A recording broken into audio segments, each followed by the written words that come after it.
Hi there runners, this is Late from the RCG, the Rosenheim City Grid, also part of the Bavarian Beer and Bretzel Brigade. We took place in the Fight Club in the first and second round, where we unfortunately have been eliminated. In the first round, our friend Hermes took down, I guess, the whole team after me losing in 2 minutes or something like that. So that was not a great day for me. But also Shorty, our friend, is the third musketeer in the Bavarian Beer and Bretzel Brigade, and he is playing also today, or not today, but he was playing in the African and European Continental Championships. So was I, and we decided that we will do a little commentary on each other's games, at least the ones that we think are worth watching or not like totally boring or one-sided or something like that. But we might find it to a liking to comment the games while we watch our team members' games anyway. So we might even do a commentary on all of our games, no matter how boring or how many mistakes or whatever we see in those. So be prepared. I cannot guarantee for the quality of all of those games as well as on the commentary, because we are not doing this for a long time. We only just started. I uploaded already some videos, but most of them without commentary or just in-game sounds, or being from live events where you can hear the players talk among them a little bit, some stuff like that. So as I said, this is for the Europe and African Championship, and we will be watching the first round soon. In the first round, my friend Shorty is playing with another player called Qris, so I guess it's Qris with a Q. And if I remember correctly, Qris is playing Blue Sun and Lila, which is, I think, both not the greatest matchup against Shorty's Ken and Acme, but we'll find out how the games will turn out. I mean, we'll only find out if we will be watching them. I will, I hope you will too, and not immediately close this YouTube video after my commentary. So let's see what's happening. I enjoy, you hope, watching the video, and I think I'm starting to repeat myself here, so let's see if the games start and we can watch some plays happening.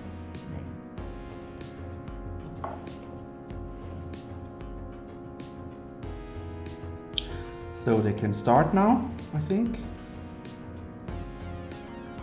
I guess the game should start in a few seconds. Let's see. Okay, they're starting. Let's see what they do.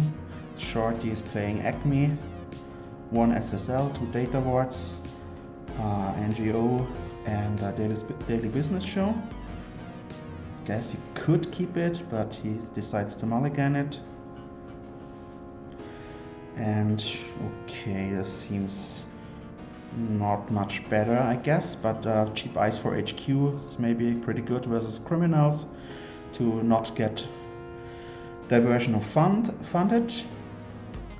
On the left side of the screen you see that he has a bit of a messed up interface, because there was an update uploaded to Kentucky.net, and I guess Shorty didn't fix his browser with the recommended hotfix that they gave out in the channel.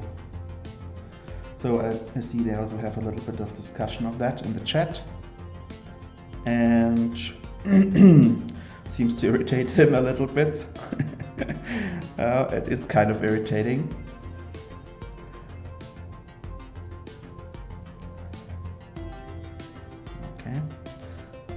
Goes on HQ as I assumed. Slot machine on R&D, also pretty good. Tax him a little bit, maybe get some money. And it doesn't need to have a tag, so because Acme's ability, first eyes, the runner encounters on each server is treated as being tagged. So for example, the pachinko that he just had in hand is then a barrier that costs only 1 to res, has strength 4 and does end the run twice, so it's pretty taxing. So it's pretty good to protect, for example, archives, yeah, or some assets that you want to protect, but don't want to spend a lot of money on the ice or something like that. Create a lot of servers with the fully operational that he has in hand to gain money, draw cards. Leela on the other side, as we just saw, has the standard pet tap and nowadays tapworm combination to gain a lot of money, siphon money from the corp, doing all this kind of money denial and stuff like that. The card in server 2, I think it gives Shorty credit when the runner, the first time the runner makes a run, right? I can't remember the name. There's a loner in server 1.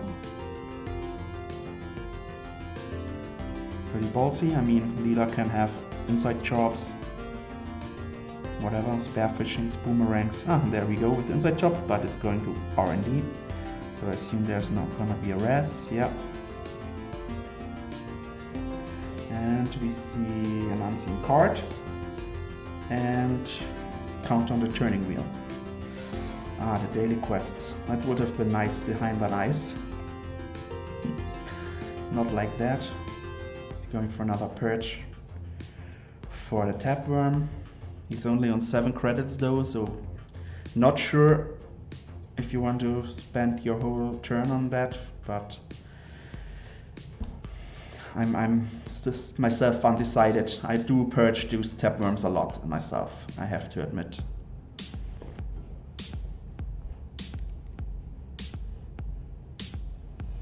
Tiered subscription, we just saw the card. We have a drive-by, nice one. I've seen that one played a few games lately. It's good, I mean it's an expose and you can trash some assets, I guess. Catch some Rashida behind some ice, or I mean it has to be unrest, so you cannot trash like a daily quest or something. You'd need a political operative for that. Okay, a data ward and a daily quest. I think the data ward, does it cost 8 or does it cost 6? Because if it cost 6, he could have probably risked to res the daily quest. Falsified credentials on the daily quest. It was a right guess, so the runner gets 5 credits. Class Act, such a great card. I really love the combination of Class Act and the drug dealer. So you can filter draw in your turn and filter draw in the corp's turn. I really love that. But you have to support the drug dealer, of course. But nowadays with Riseki and stuff like that, pet taps, tapworm might be a good idea. Miss Bones, yeah, we see that card also played a lot more these days because of the prevalence of the asset spam decks, the rise of CTM again, and also the other group, fully operational, stuff like that. So a lot of people slot that Miss Bones now. I mean criminals, obviously, not people, but the criminal players.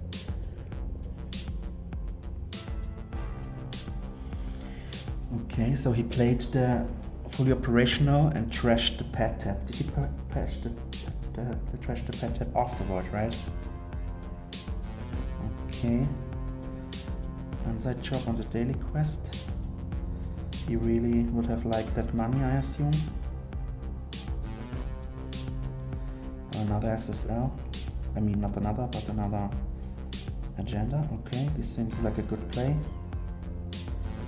2 inside jobs are already out, and the data board, to break it, it's pretty expensive. So if he does not have another if he does not have another inside job or something to bypass the ice, it's gonna be pretty expensive to trash that. Okay, he shows us the archives. I guess now it's time to res it.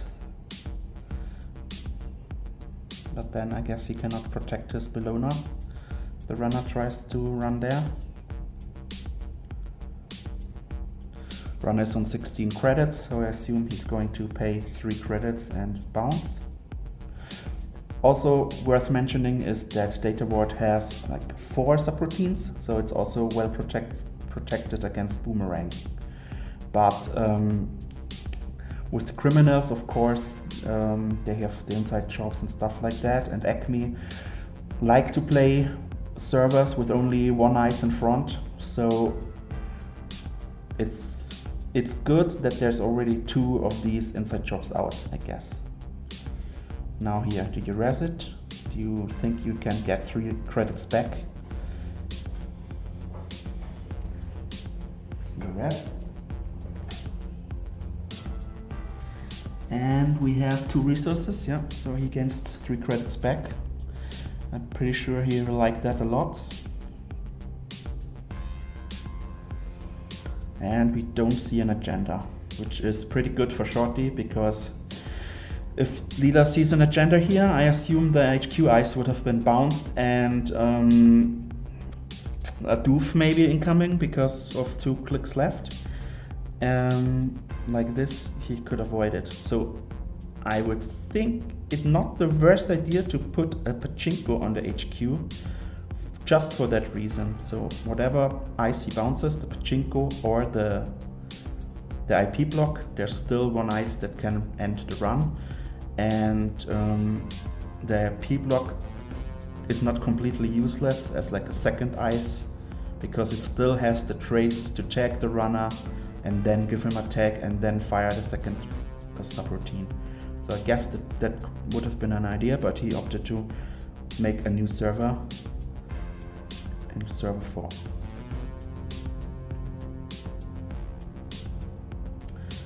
It's the pachinko IP block.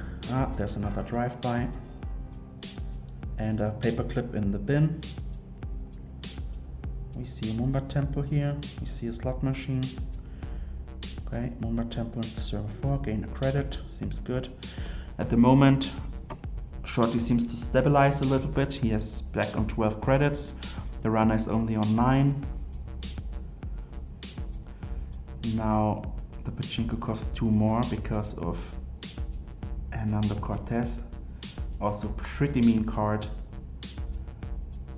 It's especially nice with the tapeworm.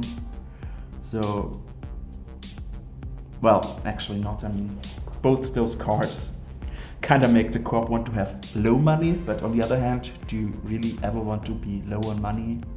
I guess not. So, yeah, these criminal decks, they are pretty annoying. And Leela especially, with all of her bouncing and stuff like that. I guess she forgot to res his Mumbat temple there, because he could have used those credits to res the pachinko, I guess. There we see a hard-hitting news. Assume that goes on R&D, that slot machine. Yep.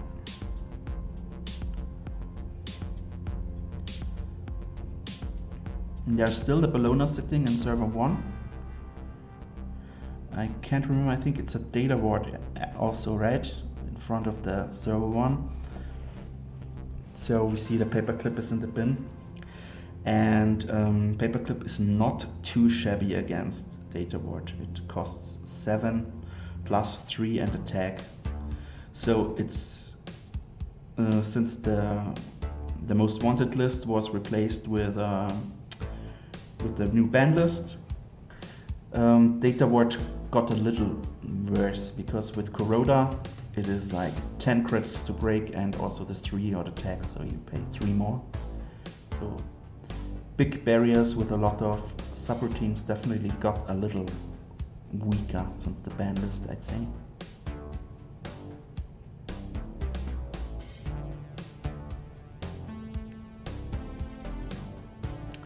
Runner still going strong, 17 credits, but not a lot of setup. We see the first icebreaker here, Bukata installed. So HQ HQ is the IP block, which is a sentry. So HQ is open for diversion of funds and stuff like that. Not sure if the Leela is running Embezzle. I really like Embezzle as a card, but also oftentimes find it hard to find the spots for it. What to throw here? Too many agendas. I also often have this problem when I play a lot of 3-pointers that they all clump up in the hand. When I have a lot of agendas, I never find any, and if I only play 8 agendas in a deck or something, or 9 or 7, I don't know. How little agendas can you play? But then they seem to all come up in the first few rounds, turns. We see also an Armakua in the bin, which is probably a good call because all servers are iced and he sees already the pachinko, so I guess maybe he assumed it will also be a pachinko or something like that on archives. So farming turtle counters on archives is not going to happen. Now we see a good combo here with the sea source and a lot of money, then close accounts make the runner have 0 money, and then yeah, I guess he's showing us what his plan is with the hard-hitting news then as a third click. So the runner will be ending his turn on 5 tags. There's also the Bologna scored, not scored, advanced. He's not scoring it. He's taunting the runner to steal it, I guess. To run.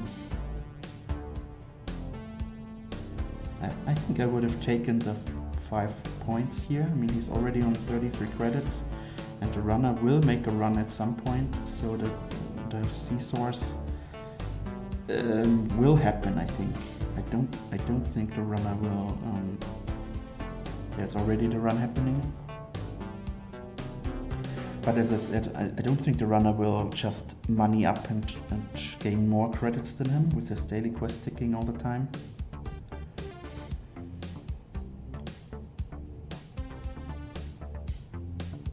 Ah yeah, right, IP block is not sentry. IP block is a barrier. I don't know, for some reason this sometimes happens to me. I think IP block is a sentry. Sorry about that.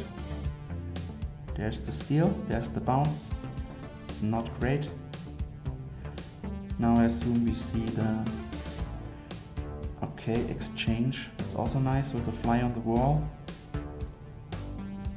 Are you not going to? Yeah, because of the tapworm, right? If he does take all his money, he will still get like 7 back because of tapworm. So it does not really do that much, right?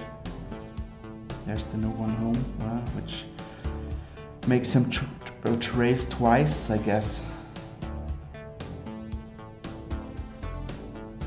Well, yeah, but the hard-hitting news, of course, obviously. So the runner will have 5 tags and only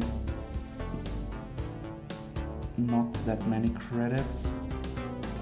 He's just thinking about a fly on the wall.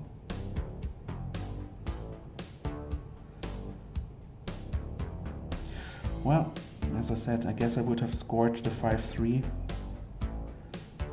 and the bounce, you know, it's always a sad thing to see Leela bounce an advanced card. You spent that many clicks, money into the card. So he went for the purge, yeah, I guess I would have done that in his situation there now as well. And then score the fly on the wall, or try to score it and exchange or something. The hard-hitting news in archives, of course, it's not great, but what else to throw, right? And remember, there's also an SSL in archives, so the runner is not far off the win if he ever decides to check archives. Bravado, such a good card. Okay, he was lucky there. Turning wheel taking up. 17 credits with no one home. That's a lot of credits. We've seen the fly on the wall. He's pretending it to be an NGO, I assume.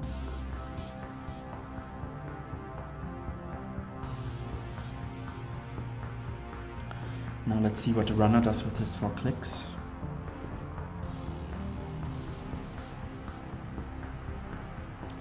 He's thinking. I think, I mean, I have not watched the game before, maybe he's disconnected, but usually people just have to think a little bit on these turns.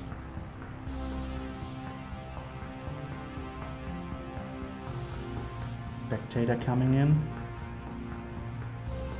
and now he's starting to think.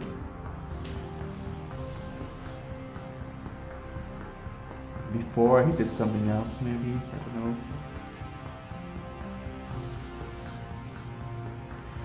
Going for HQ, yeah, seems like a good idea. It's not hard to get in with the paper clip.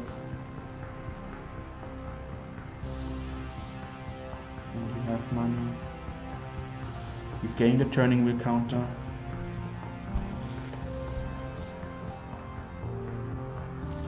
And you see a card in HQ, and he only saw 1 agenda so far, so I guess he's assuming there's more than there's an agenda in HQ, which is a fair assumption. Now he's using 2 counters,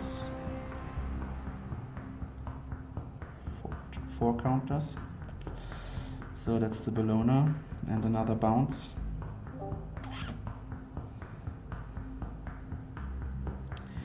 Which isn't great for Shorty because, as I said, there's an SSL in archives.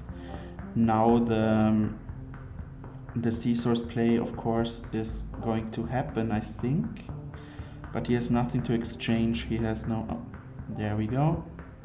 It's already checking archives.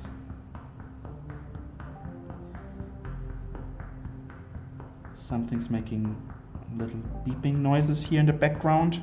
I'm sorry about that. I think it's from the video.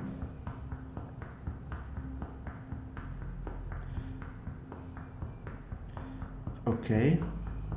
Is the runner thinking to bounce here? No, okay. He's breaking it. And that should be GG.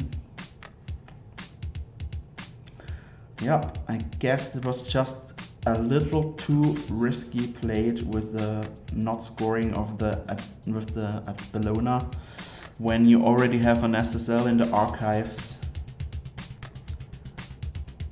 I mean, this is Leela after all. She seems to find a way a lot around advanced agendas on the board to just bounce them back and make you cry. She's just mean like that.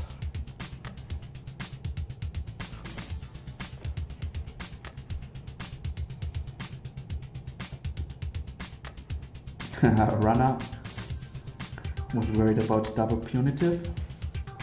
Not sure Shorty is playing punitive. Actually, I'm pretty sure he isn't. I guess I should have looked at the deck lists before starting to comment these games. I think he actually sent me the deck list, so maybe I can call them up on my cell phone and have them ready to look at all times.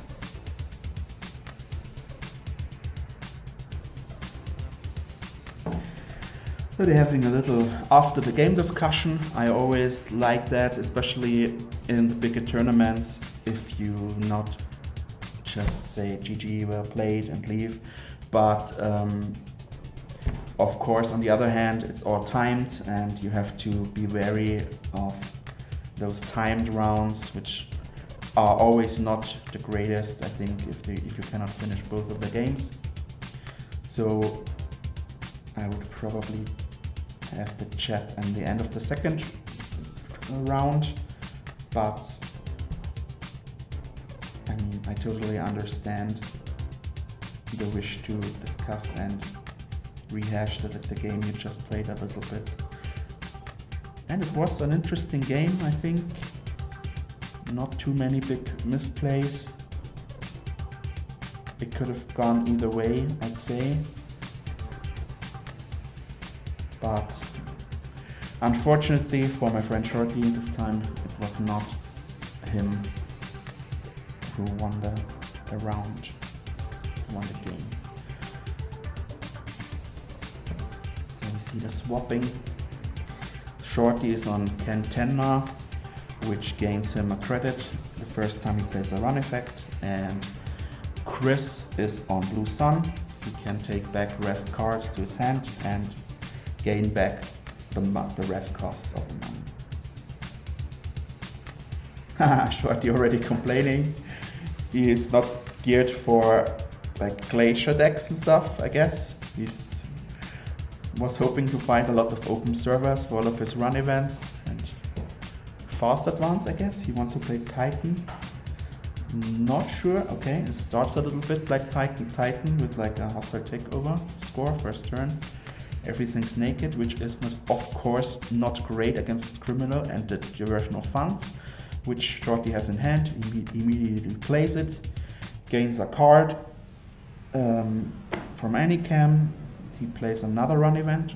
I might have saved it for next turn, just for the can trigger, and rather have installed the tapworm, because I assume he's not going to immediately purge on the second turn and leave everything open, and it would have given you also a credit. But Shorty opted to be more aggressive here. Let's get another access from HQ. The corpse drawing up cards. He is on 7 cards. Now he's building blocks Orion, which is always nice to find that combo in like the second turn. Well, if he eventually gets that money, Shorty has 2 pet taps to install, so tapworms to install to at least get some money back. I would install the pet tap here because I think he's going to get that money from Orion, the blue sun, but maybe not. Yep.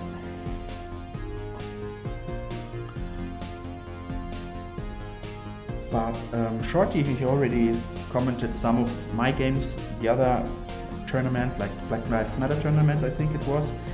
And as he said, it's always interesting to see how different players think, how they play, how kind of different decisions they make. And in the end, only tournament placement will show who is the better player. And even then, of course, there's always a bit of luck involved. Are the cards coming the right way or not? Okay, space checking R&D. As we've seen, another building blocks Orion. So if the corp reses this ice, at least, okay, an SSR steal, nice. At least the corp cannot take back both of the ices. Tapworm, yeah, why not? If you take something back, you will have a lot of cards in hand, and if you purchase, then he will have to throw something away. So, thinking he will not take it back, yeah. He'll probably purge with the 14 credits, but yeah. Which is also nice because it just gives you like another turn, right? You just gain 2 turns in a row, kind of. There we see Shorty is playing the Embezzle. As I said earlier, I really like that card. I guess in Ken it's even nicer because you get the credit that it costs back. And okay, he's going very aggressively again with the Maker Sign. Maybe it is a very expensive ice. Maybe it's another Orion. And Orion is unique, so you can only res 1. Maybe the corp didn't find a lot of ice and just wanted to bluff that the ice was relevant. He's thinking about resing it. It's an archer, okay. Not too bad here for Shorty because he has no programs. And the corp has to obviously sacrifice an agenda for it. And it's always nice to know where the archer is, I guess. He's not going to take that back with his idea ability. Yeah, put the tapeworm down, get another turn. Don't run archives.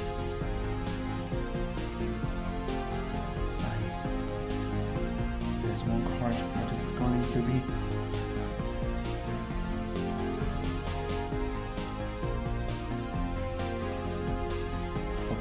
Throwing down that diversion.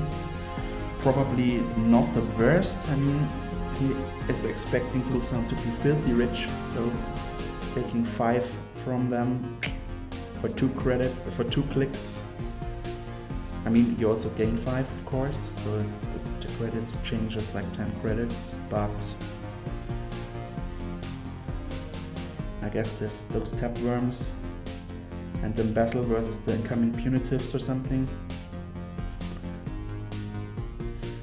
Well, let's see if the corp feels safe to keep the HQ open now that the diversion is, yep. So I assume there's going to be run on HQ happening. I would have thought maybe with Bretzel, but maybe he wants to see first what's in there, yeah. He saw 2 operations, so now there goes the Bretzel for operation, I assume. Let's see if he's lucky. He finds a neural and a punitive. Okay, not bad. That's the install for the tapeworm. Corp is on 29 credits, so that worm will gain him a lot of money if it lives. Pet Tap giving him 1. Shorty also on 22 credits, which is pretty nice, I have to say. But the board state, obviously, Shorty's board state isn't that great. He has the Corroda in hand, he has the Epic Nail in hand. What he's missing is the killer. There's 1 archer already rest on R&D, so not sure if there's going to be another one. But maybe there's going to be other sentries like Surveyors and stuff like that. I'm not sure. Qris taking back 1 install on HQ, which seems good to have an ice on HQ versus criminal.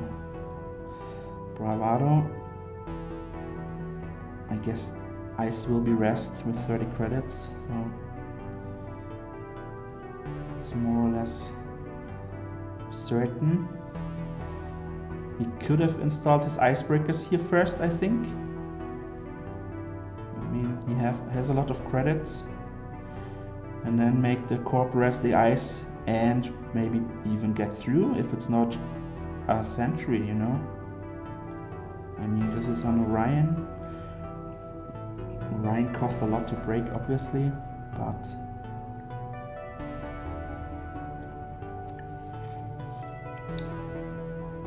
yeah, he cannot boomerang it, I guess, because it has more than 2 subroutines, and with the archer rest, the fire another subroutine can be pretty mean. Still face planting into ice here. And we see that Shorty is playing Corroda, two copies of Corroda. He does not play Paperclip. Even though he's Ken and has 17 influence, so I guess he has used the influence for something else, because I think Paperclip is a nice, really nice breaker, a very good breaker. Maybe it's actually a little overpowered, I think, because all the big barriers, they are just folding kind of against Paperclip.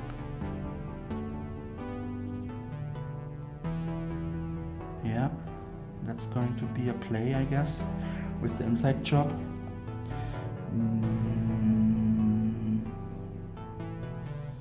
He has no program to trash, right? Okay, so he can boomerang. I take back what I said about not boomerang or Orion, because the treasure program doesn't matter, so he only has to break the other 2 subroutines.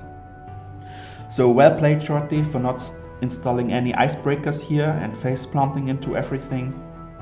Reverser counts, yeah. That's not bad that it's out. I mean, Shorty is on 35 credits, but every click and every credit spent by the corp reduced that by 4. So at some point it could have been a lot of money. And now you also know there is a surveyor there, and that you do need to have a sentry breaker to get into server 2. We see dedication ceremony onto what's it called, CityWorks project. We see another inside job, so he could inside job the surveyor and break the Orion with any breaker he chooses, or even bypass it if he trashed Abagnale. But then he'd still have to have a lot of cards, right, for 6 meat damage, right? 2 for the access and 4 for each advancement. So that's pretty many cards. If you have to play 2 first, 2 cards from your hand, and he's down to 4 cards. So he has to draw twice. And then he has 0 cards in hand. Punitive with the Orion, he has to count that, he has to take that into consideration. The corp would be on 12 plus 15, 27. So I guess punitive's out. He trashed a neural EMP. So let's see if he draws twice and runs that. Okay. Maybe I miscalculated here. 1, 2, 3, 4, 5, 6, 7. I guess he was only on 3 clicks, right? And he'd have to install 1 card, play the inside job for the second click, and then he can only draw once, and then he would not have enough cards, right? So I guess he had to let that one go. And also he has pretty good cards, maybe, so you want to stick or hold on to those. Now I assume the corp is going to score that 5-3 because he's not playing SSL and he does not gain any like advancement tokens for leaving it out there hanging around in the open, so I see no reason not to score it.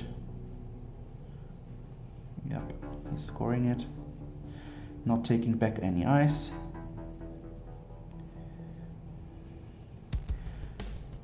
Abagnale going down for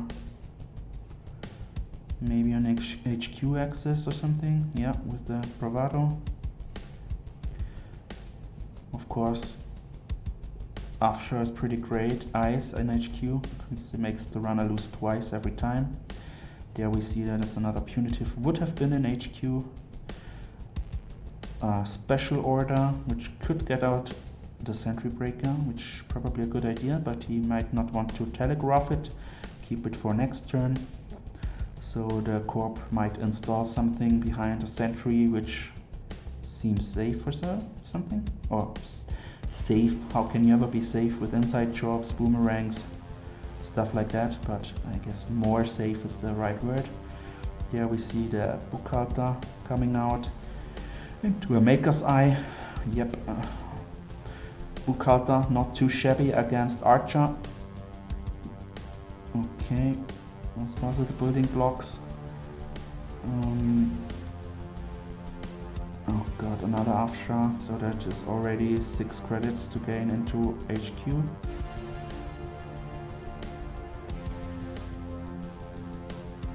And it's only single access, no turning wheel, no interface, no something. But he is still on 24 credits, so I think he decided it's worth it. Blue Sun taking the Orion back, which is not too bad because it cost him a click to install it. Surveyor gets weaker, another install, another two more ice going down. hunting grounds, yeah. Another Maker's Eye. I assume he's going to play that next turn. Depending on what the corp does. And 2 inside jobs in hand, also pretty good. This was the building blocks, yeah, we saw from R&D. Yeah, boomeranging the archer is not that great, unless it's like a Hail Mary run and you don't care for your programs anymore. He's just manning up, I guess, for R&D, for locking the remote, so he can be sure to get into the remote. Surveyor strength 6, it costs 5, 7 with Bukata to break, and then you gain 2 back, so only 5. But you have to have 7. And there's a mysterious ice in the middle. Well, Surveyor is a great ice for boomerang. It breaks it for 2 credits. So it's like one of the best targets, I'd say, for the boomerang, especially considering that decks running boomerang often are, Surveyor often tend to pile a lot of ice on one server and make the Surveyor strength 8, 10 or whatever. 6 is not too bad, but at some point it gets hilariously strong.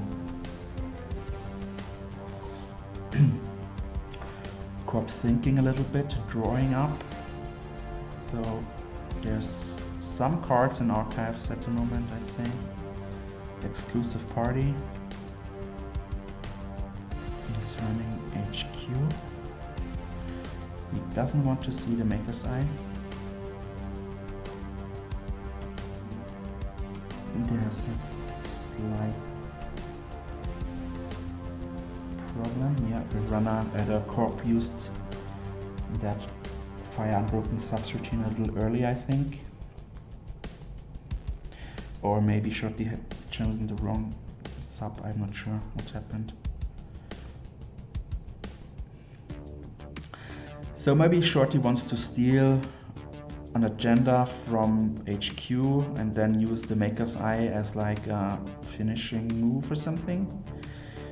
Maybe that's what he's thinking. And well, the corp did draw a lot of cards and threw some away. So I guess it's not a bad assumption that there is agendas in the hand. Why run R&D without a Maker's Eye? Just to check out the ice, or okay. So expensive, Mozos. Yeah, he just wanted to see what the ice was, I assume.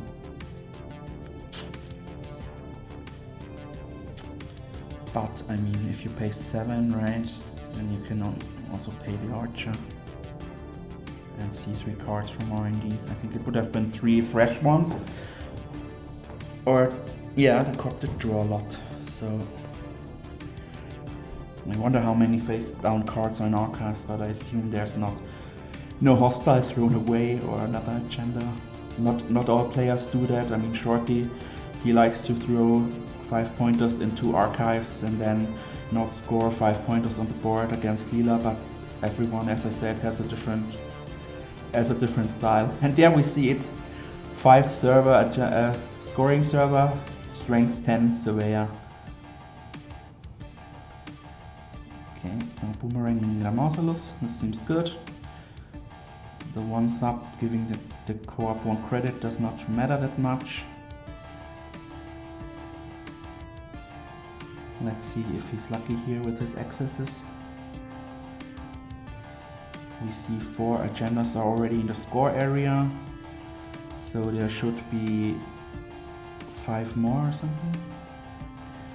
1 more Cityworks, 2 more SSL, and 1 more hostile. Yeah, maybe the corp plays 3 hostiles.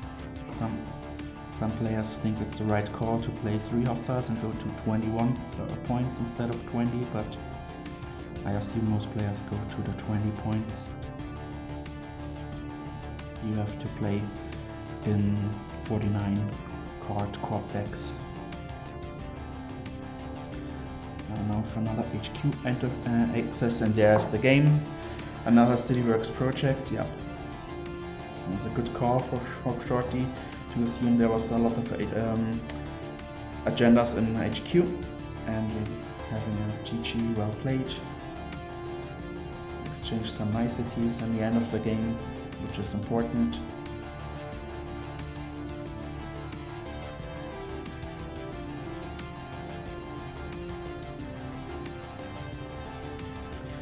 Yep, so I hope you enjoyed the 2 game rounds that my friend Shorty played versus the player Qris. I remember also that I have played Qris later in this tournament, and he was a really nice player. I really had a good talk with him. I think we talked in the voice chat, and he was really a nice player, and I really enjoyed playing with him as well. And maybe you'll see those 2 games also. I think they weren't too shabby against Qris, and maybe Shorty is doing commentary on some of my games. We'll see. We kind of said we're going to do like a best of kind of thing, that we are commenting each other's games, but only those games that we think were kind of interesting. And Shorty, he said he had a lot of games that was very one-sided and very fast. So we'll see how many games we will actually upload. But if we have fun doing the commentary, you might even upload them all. And then, sorry guys, some games might be fast and one-sided. Maybe it's nice to see that every once in a while also, a game where one deck just folds to the other. But I have not seen the games yet, so maybe Shorty is also even just a little bit too worried about the games being not that enjoyable to watch or something like that. But we'll see. So as I said, I hope you enjoyed the video and the commentary. I tried doing my best here with my English. I'm sure I did make a few mistakes, as I'm not a native English speaker, as you have probably heard. But yeah, well, maybe you hear me in another round. Later.